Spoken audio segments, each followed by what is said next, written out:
예, 부총리 겸 기획재정부 장관입니다.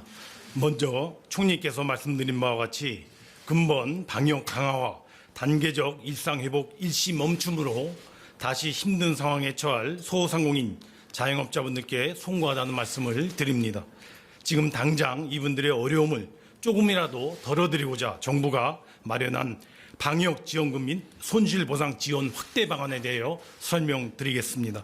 먼저 정부는 기정예산, 각종 기금, 예비비 등 가용재원을 총동원하여 4조 3천억 원 규모의 3대 패키지 지원 방안을 새로 마련하고 금년 말부터 신속히 지원해 나가겠습니다. 첫째, 매출이 감소한 320만 명 소상공인들을 대상으로 대상자별 100만 원의 방역지원금을 신규로 지원하겠으며 이를 위해 3조 2천억 원을 투입합니다. 매출 감소만 확인되면 매출 규모, 방역조치 수준과 무관하게 100만 원의 현금이 지원되는 것이며 여기에는 금지 제한 업종으로 법상 손실보상을 지급받아오셨던 대상 90여만 곳과 여행업, 공연업 등 손실보상 대상이 아니었던 230만 곳도 포함되게 됩니다. 둘째, 방역패스 적용 확대에 따른 방역 물품 비용 부담을 경감시켜드리기 위하여 최대 10만 원의 현물 지원을 병행합니다. 즉 방역패스 적용 대상이 되는 식당, 카페, PC방, 독서실, 스터디 카페 등 약 115만 곳의 소상공인들이 그 지원 대상이며 전자출입명부 단말기, 체온 측정기, 칸막이 등 방역활동에 필요한 물품 구입 확인 시 지급해드리도록 하겠습니다. 약 1천억 원이 지원되게 될 것입니다. 셋째, 방역조치로 인하여 피해를 입으신 소상공인들에 대한 손실 보상도 더 확대하도록 하겠습니다.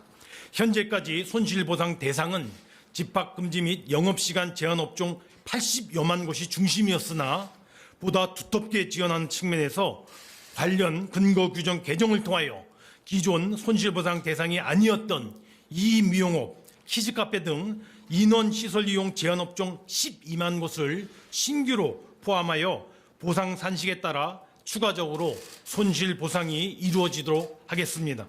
또한 손실보상 분기별 하한 지급액도 이제까지 10만 원에서 50만 원으로 대폭 상향하여 지급하고자 합니다.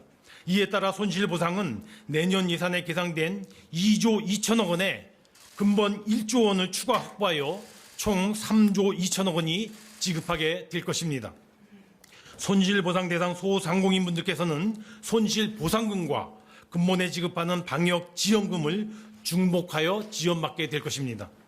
한편 앞서 말씀드린 신규 지원 3종 패키지와는 별개로 하여 내년 2022년도 예산기금 등에 반영된 자영업 소상공인 지원사항도 최대한 신속히 집행해 나가도록 하겠습니다.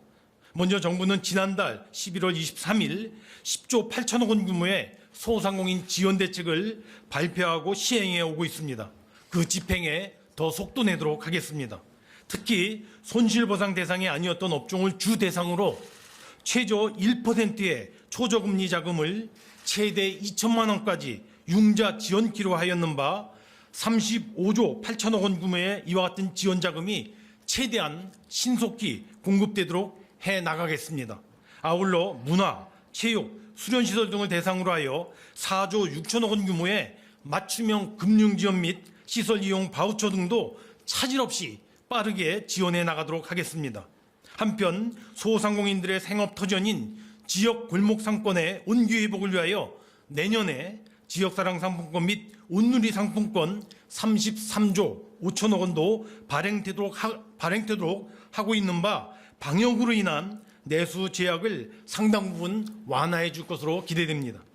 방역 강화로 어려움을 겪고 계신 자영업자 소상공인 입장에서 이와 같은 정부의 보상 지원 조치가 충분하지 않다 하실 것입니다.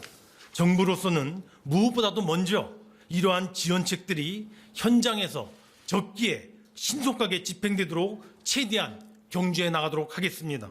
아울러 자영업자 소상공인분들이 궁극적으로 마지막 고비를 잘 넘길 수 있도록 앞으로 더 절박한 마음으로 다양하고 중층적인 정책 지원 노력에 정부는 총력을 기울여 나가겠습니다.